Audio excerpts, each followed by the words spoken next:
Salve, seja bem-vindo. Olha, eu te convido para uma conversa muito boa hoje aqui. Nós vamos falar de política.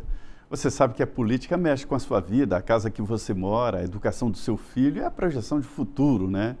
É assim, nós vamos mostrar diretamente dos estúdios da Jovem Pan, aqui no Planalto Central do país. Hoje o deputado Sanderson, que é do PL do Rio Grande do Sul. Deputado, muito obrigado por vir aqui nos estúdios da Jovem Pan. Muito obrigado, José Maria Trindade. Para mim é uma grande satisfação conversar contigo, que não tenho dúvida é dos jornalistas mais idôneos e respeitados do Brasil. Produto, claro, de uma vida inteira trabalhando e cobrindo a política brasileira. Eu estou no meu segundo mandato, aqui como deputado federal, mas te acompanho já desde o meu primeiro ano, lá em 2019, e sei do seu compromisso em levar verdades à população brasileira. Olha, parece até algo ululante, né? Óbvio. O jornalista levar verdades. Mas José Maria é um exemplo de jornalista e por isso, meus cumprimentos. Muito obrigado pelo convite para participar aqui contigo desse programa. Muito obrigado, isso não estava combinado, não. Mas é assim, a gente tem que ser profissional e acompanhar tudo, né? Deputado, nós estamos num momento muito tenso ali da política, né? Houve um momento em que o Palácio do Planalto, ou seja, o ex-presidente Jair Bolsonaro, se estranhava com o Supremo, aí agora o Supremo e Palácio estão mais unidos, né? E o Congresso é que está nessa disputa com o Supremo Tribunal Federal. Como é que o senhor está vendo aí essa disputa?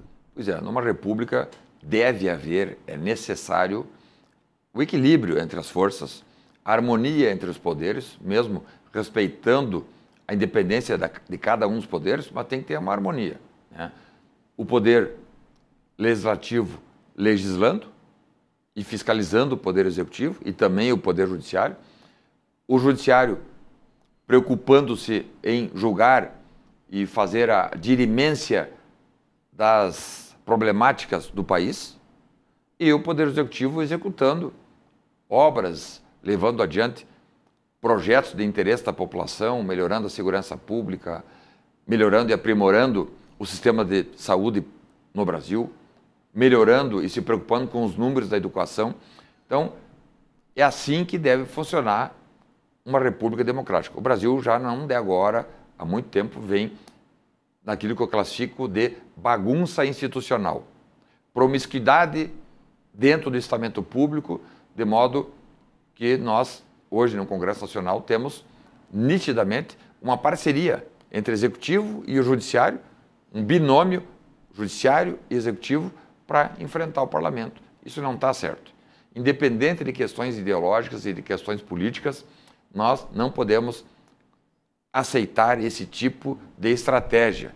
O presidente da República, Lula da Silva, chegou a dizer: eu estou governando com o judiciário. Eu estou governando, quando fala o judiciário, STF. Né? Obviamente que os juízes de primeiro grau, nem de segundo grau, os juízes de carreira não têm essa pretensão e não fazem mais do que prestar jurisdição. Mas o STF, que é a cúpula do judiciário, temos aí inúmeros exemplos, tem sim estado em parceria com o executivo contra o poder legislativo. Isso tem causado um esgarçamento muito grande nas relações. Muitos parlamentares não concordam com isso. A população, de modo geral, também não está concordando e não está vendo com bons olhos essa esticação de corda que vem há muito tempo. E por isso nós precisamos encontrar uma saída, fazer com que o judiciário, notadamente o judiciário, e mais especialmente um integrante do judiciário, eu me refiro aqui ao ministro Alexandre de Moraes. Ele, na minha observação, é o ponto fora da curva.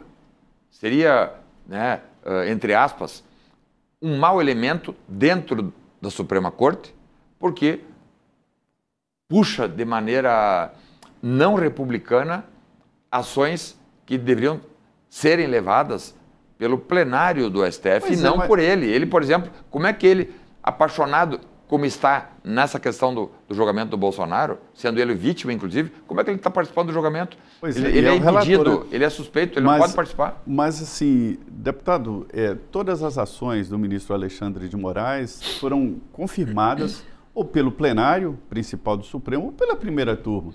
Então não é exatamente uma ação isolada dele.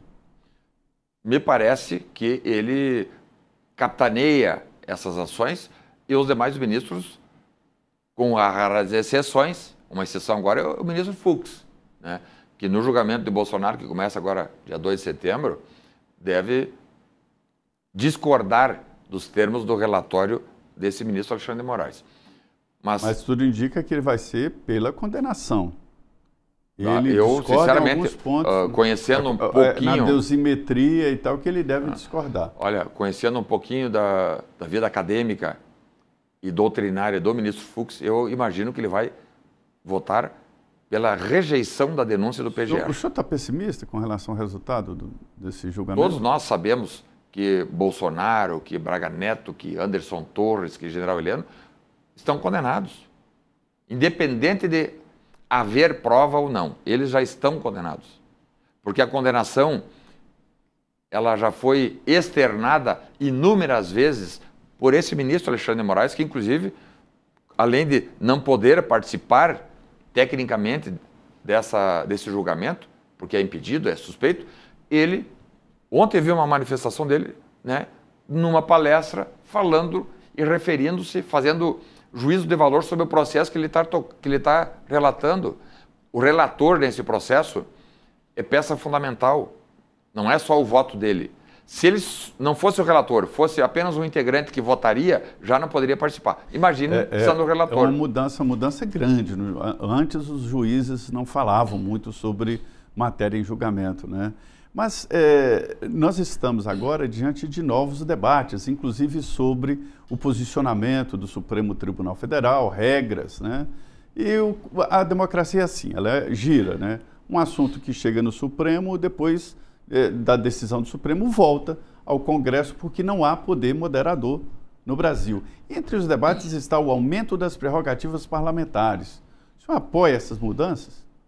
Eu apoio qualquer tipo de modificação que solidifique a independência dos poderes. Nós temos assistido hoje uma promiscuidade deletéria entre poderes. Lá na Câmara dos Deputados, inúmeras vezes nós estamos lá tratando de projetos nas comissões ou no plenário, e aí um deputado lá se levanta e diz: mas temos que verificar primeiramente se o STF vai concordar. Ora, se o parlamento, se a Câmara dos Deputados, se o Senado Federal não tem autonomia, não tem liberdade para legislar, quer dizer que nós não temos nenhuma democracia estabelecida. Então, não, mas é preciso ser constitucional, né? Mas depois esse controle constitucional tem que ser depois. É preciso ser constitucional. Quer dizer, está tendo uma autocensura. Pois é preciso ser constitucional. Uma autocensura parlamentar. Mas dentro do parlamento existe uma comissão chamada Comissão de Constituição e Justiça que faz justamente esse crivo. Analisam com parecer jurídico de consultores concursados da Câmara, não são concursores indicados por esse ou por aquele padrinho político, como são os ministros do STF, e ali na CCJ então diz, esse projeto é ou não constitucional. E ainda assim, mesmo com o relator dizendo tecnicamente que a matéria é ou não constitucional, ainda a matéria é submetida à votação. Perfeito. Eu já presenciei situações do parecer ser favorável, e os deputados rejeitarem, por não haver, por ser constitucional, mas por não haver oportunidade e conveniência respeitados, né? O que temos assistido, então, é uma intromissão excessiva que não pode seguir adiante. Se faz mal ao Brasil. E isso que o senhor está retratando aqui é um retrato, sim, do novo parlamento, né? O Congresso era muito mais corporativista e agora chegaram novas gerações que oxigenaram, dizendo, olha, o Congresso não existe só por nós, o Congresso existe para o país. E isso provocou tensões. Como é que o senhor lida no dia a dia da Câmara dos Deputados com essas tensões que a gente vê aí, às vezes até esforço físico? Concordo absolutamente contigo, Zé Maria. O Congresso não é um fim em si mesmo. Aliás, qualquer poder. Mas o poder que representa o povo não é um fim em si mesmo em dizer que não, nós existimos para nós mesmos. Não. Eu já vi deputado dizendo, olha o nome aqui, Câmara dos Deputados. Então a Câmara é dos deputados. Isso é um absurdo, uma heresia jurídica. Um parlamentar que pensa desta maneira não tem a noção do papel que representa junto à comunidade, junto à sociedade. Hoje, com essa renovação que aconteceu, já desde o outro mandato, na legislatura passada, quando eu cheguei, a renovação foi da ordem de 55% na Câmara. Tradicionalmente, a renovação é muito grande mesmo. Agora, em 22, 41%. Tomara a Deus que no ano que vem haja uma renovação também forte, notadamente no Senado Federal. Não quero tirar a responsabilidade da Câmara, mas me parece, segundo nós temos observado, que o Senado Federal hoje é omisso frente a inúmeras demandas que são levadas pela população, inclusive, levadas ao Senado, e nada é feito. Eu vi agora uma manifestação, inclusive, do presidente do Senado, o senador Davi Alcolumbre, dizendo que na questão da abertura de um processo de impeachment contra Alexandre de Moraes, ou contra qualquer ministro. Ele dizendo assim, isso foi divulgado pela imprensa, nem se tivessem 81 assinaturas, nem mesmo assim eu abriria um processo de impeachment. Isso aí é a total deturpação do parlamento.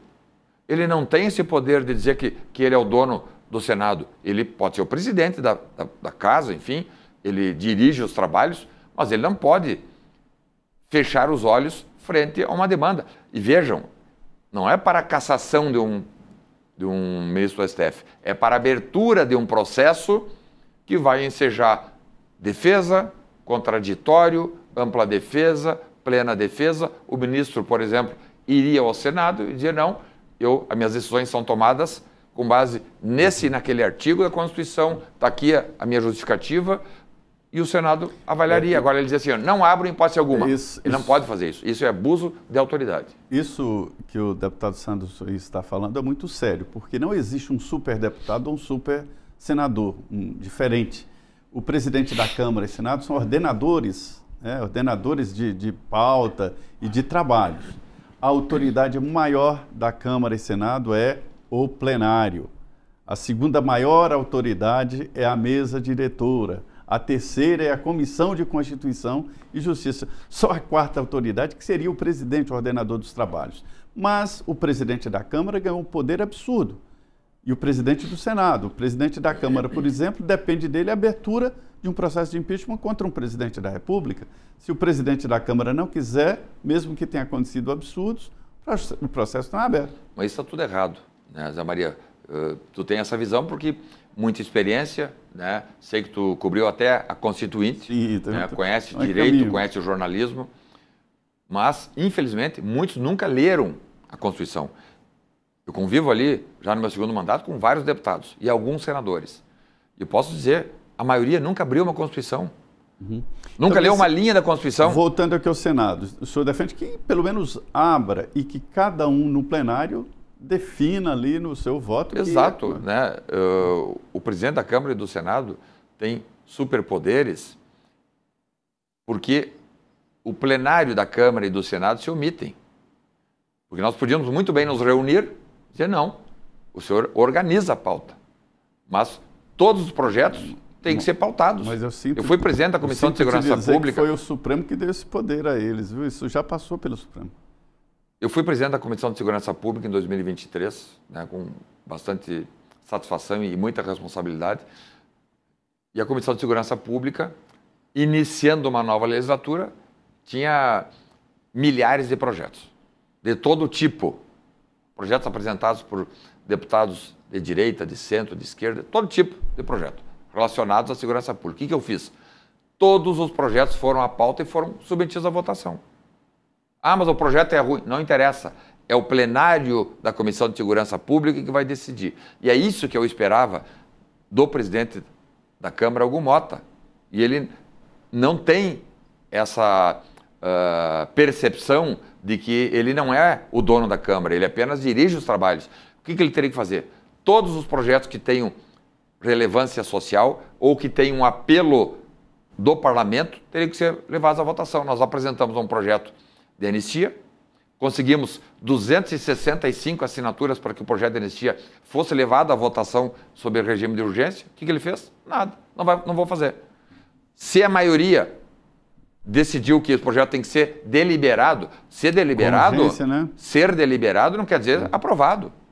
O Hugo Mota pode votar contra o projeto de anistia, não tem problema, mas não é o voto dele que nós queremos. Nós precisamos que os projetos, todos os projetos, todos, sejam submetidos ao plenário da Câmara ou o plenário do Senado. É assim que funciona uma democracia saudável, sadia.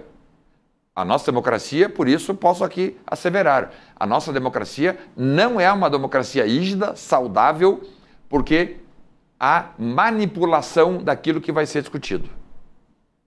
É um processo bem complexo, a urgência. O senhor sabe quantos projetos com urgência aprovada? Né? Milhares. Tem mais de 200. 2 mil. Milhares de projetos aprovados com urgência. E que não vão ao plenário. Não vão ao plenário. Se criou urgência urgentíssima. Tá, e aí tem projetos que tem a urgência aprovada, sabe o quê? Projetos que denominam rodovia federal. Urgência aprovada. Projetos que denominam nome de ponte, ou projetos sem relevância social nenhuma. E a anistia, eu falo aqui da anistia, mas dá para fazer também tratar sobre o fim do foro privilegiado, que é uma proposta de emenda à Constituição que já passou no Senado, veio para a Câmara. Ô, deputado, o senhor foi presidente da Comissão de Segurança Pública, é uma comissão muito importante e que tem uma preocupação muito grande em evitar, né, deputado, qualquer possibilidade, que aqui há uma impunidade muito grande, né? Em restrição de penas e fazer cumprir as penas, fim da saidinha, que é uma vitória, inclusive, da sua gestão, né? Não é incoerente que agora o senhor queira, vamos dizer, perdoar ou fazer os condenados não cumprirem a pena? Não tem a ver anistia com impunidade. Anistia tem a ver com justiça. Anistia tem a ver com justiça. O que é a justiça? Isso é de Platão. Lá, a justiça é o judiciário. 400 anos antes de Cristo, Platão disse que o que é a justiça? Dar a cada um o que é seu. Então, aqueles que cometeram crimes de danificação ou qualquer tipo de crime, que paguem. O que é iniciar? É pessoas que sequer estavam em Brasília no 8 de janeiro e que estão presas até hoje. O caso do presidente Bolsonaro, ou do Braga Neto, ou do Anderson Torres, não há nada mais do que indícios mínimos, não há nem indícios médios, são indícios muito fracos. Eu tenho 25 anos de Polícia Federal, eu posso asseverar, posso aqui dizer com muita tranquilidade. Você acha que nesse caso a justiça errou? Ninguém é condenado com indícios mínimos. Na dúvida, pro réu. Na fase da sentença, na dúvida, o juiz vai fazer o quê? Vai absolver. Cadê a prova material de algum crime grave cometido por uma única pessoa? Não tem. Não, existem. Olha. Não, prova material, a pessoa danificou, mas quebrar uma vidraça, destruir uma cortina, não é um golpe de Estado. Não, mas destruiu o relógio, a cadeira. Dano pode até ser qualificado, mesmo assim a pena não passa de 5 anos, pode muito bem substituir por uma restritiva de direito, o sujeito indenizar civilmente, pagar o dano, estabelecer uma restrição, dá para fazer justiça sem fazer o que estão fazendo agora. Essa anistia que o senhor defende é exclusivamente para esses crimes menores ou o senhor acha que tem que ser uma anistia maior? Eu defendo a anistia ampla, geral e restrita justamente para evitar injustiças. Sem isso, o senhor não aprova a anistia? Eu voto contrário, porque a anistia não é diminuição de pena. Está muito claro na Constituição. Vamos lá de novo na Constituição. Diminuição de pena passa por aprovação de projetos de lei diminuindo os artigos que tratam dessa denúncia oferecida pelo PGR que dá conta do 8 de janeiro. Então lá, a pena é muito alta para o crime de dano. Então tem que ir lá no artigo do dano e diminuir a pena. Né? A pena é muito alta para tentativa de golpe. Né? Então vai lá no artigo, que é uma lei né, específica, nem está no Código Penal, vamos lá e vamos diminuir a pena. É em projetos de lei. Agora, para nós estabelecermos uma anistia, como já foi feito no Brasil, a anistia foi ampla, geral e restrita. Mas é que a anistia geralmente vem depois de uma mudança muito brusca, né? De uma ditadura para democratização, alguma coisa assim. Nós vamos estabelecer, quem sabe, então, esse trâmite agora, o ano que vem. A anistia vai acontecer. Isso eu não tenho a menor dúvida. Se não for esse ano, vai ser o ano que vem, ou em 27 com o parlamento renovado. E aí não abrangeria o ex-presidente Bolsonaro? Abrangeria todos. Mas todos é que forem condenados, aí sim. Mas é uma anistia antes da condenação? Não, a anistia é só depois da condenação. Por isso que até agora não teve projeto de anistia, não foi adiante, quem sabe, porque não tem condenações, né? Algumas pessoas já foram condenadas com trânsito julgado. Você está dando a impressão de que o objetivo da anistia é o ex-presidente Bolsonaro. Todos. Todos têm que ser objeto e sujeitos de uma anistia para evitar injustiça. Não vejo como cometimento de justiça o que estão fazendo com o Bolsonaro. Aliás, não é de agora. Independente de gostarem ou não gostarem do modo dele fazer política, não pode usar o direito penal para fazer politicagem. Eles que estão usando, não conseguem ter a confiança da população, o que fazem? Bota o direito penal, bota lá o STF com um juiz, ou um pseudo-juiz, porque o magistrado mesmo, o técnico, não faz o que Alexandre de Moraes faz. O magistrado se preocupa em atender a Constituição, Código de Processo Penal, Código Penal. Qual é os requisitos da preventiva ou de alguma prisão cautelar para manter Bolsonaro preso agora? Não tem nenhum. Sobre a lei magnetística, o senhor acha que está bem aplicada contra o ministro? É uma questão internacional, né? Internacional. Ela nem precisaria acontecer se aqui os pesos e contrapesos funcionassem. O Senado Federal, mais uma vez, o Senado Federal tem atribuições constitucionais para evitar que abusos aconteçam. O que nós temos presenciado aqui hoje, com o ministro Alexandre de Moraes, são abusos intermináveis.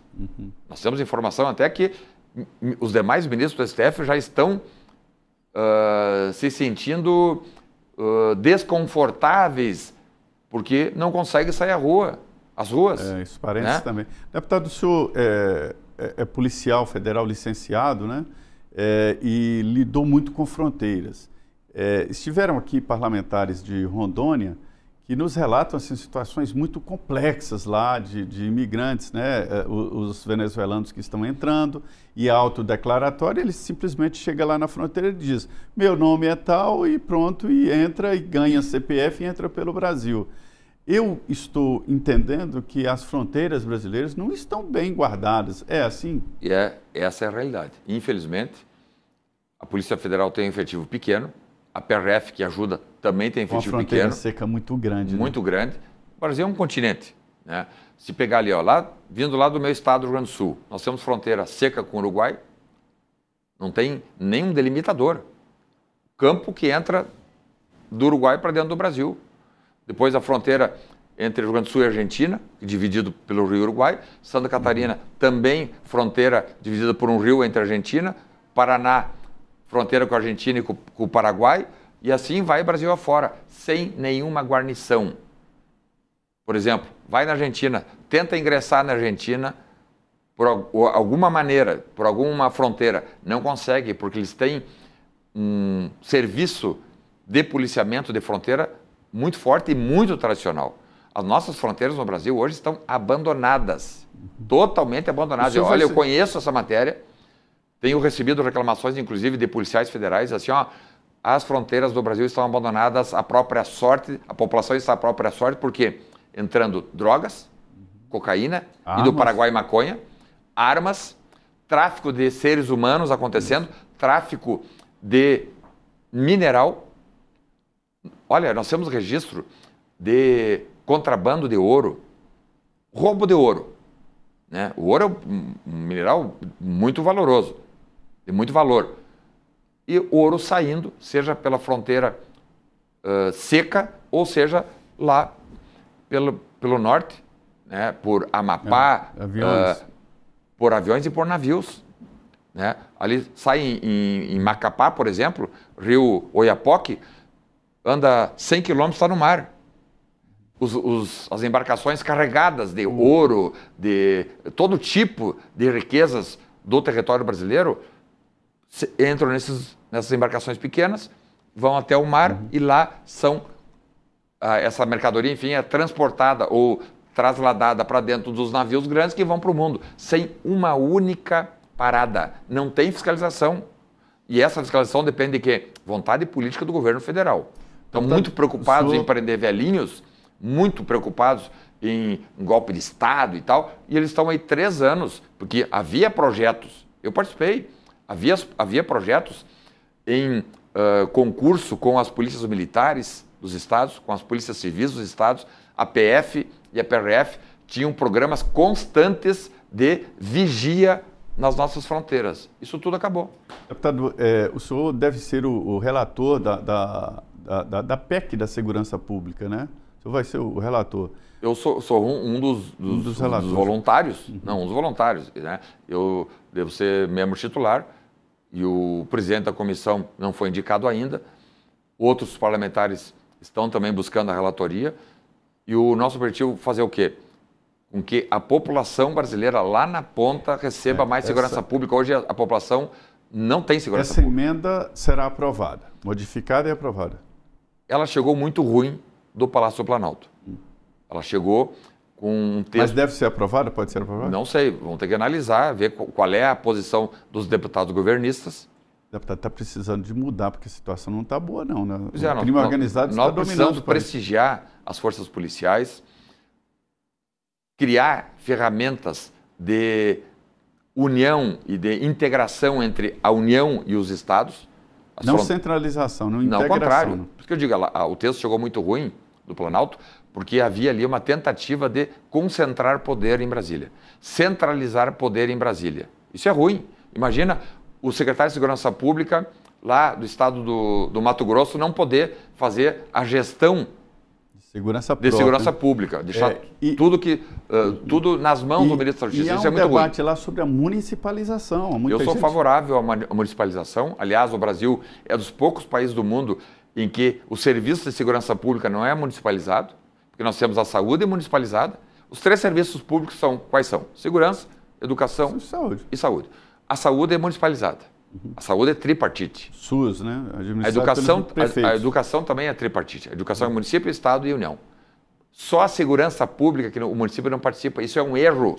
Aí foi um erro do Constituinte em 88. O município tem que participar da segurança pública. O senador de São Paulo, Romeu Tuma, o seu colega, apresentou delegado da Polícia Civil. Eu achei meio estranho e tal. Ele foi diretor da PF, né? Nós estamos concluindo aqui a nossa conversa, uma conversa boa, deputado. Mas eu queria que o senhor falasse rapidamente aí sobre a expectativa da CPI do roubo dos aposentados. Expectativa a maior possível, notadamente quando temos um relator indicado agora, indicado pelo presidente, que Carlos Viana, senador eleito. Foi uma grande jogada, uma jogada de mestre, produto do nosso trabalho, da oposição. Mas teremos um relator, olha, há muito tempo que eu não vi um relator tão qualificado e digno como é o relator Alfredo Gaspar, promotor de justiça no estado do Alagoas, foi secretário de Segurança Pública de Maceió, do Alagoas, do estado do Alagoas, um homem que está no seu primeiro mandato como deputado federal, mas já mostrou que veio. Conheço ele, é das minhas relações, um homem correto, sério, probo e corajoso. Conversei com ele, inclusive, na última sexta-feira, ele dizendo que vai fazer a investigação, doa quem doer. Porque o relator, o que é? O relator numa CPI faz o trabalho do delegado de polícia, faz o trabalho da autoridade policial, ele que dá a linha de investigação.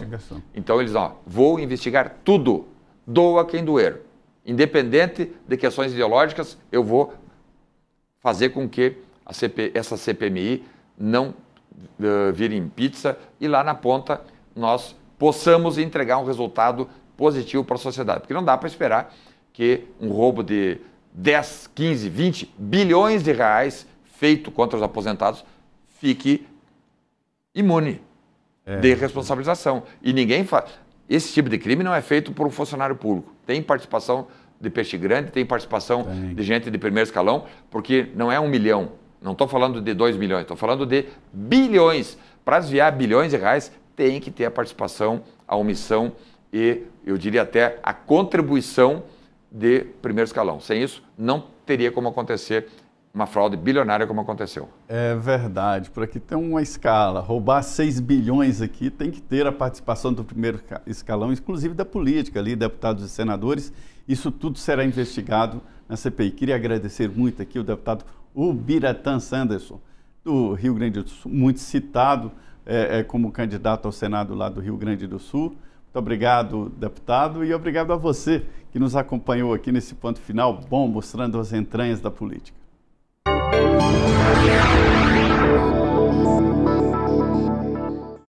A opinião dos nossos comentaristas não reflete necessariamente a opinião do Grupo Jovem Pan de Comunicação. Realização Jovem Pan.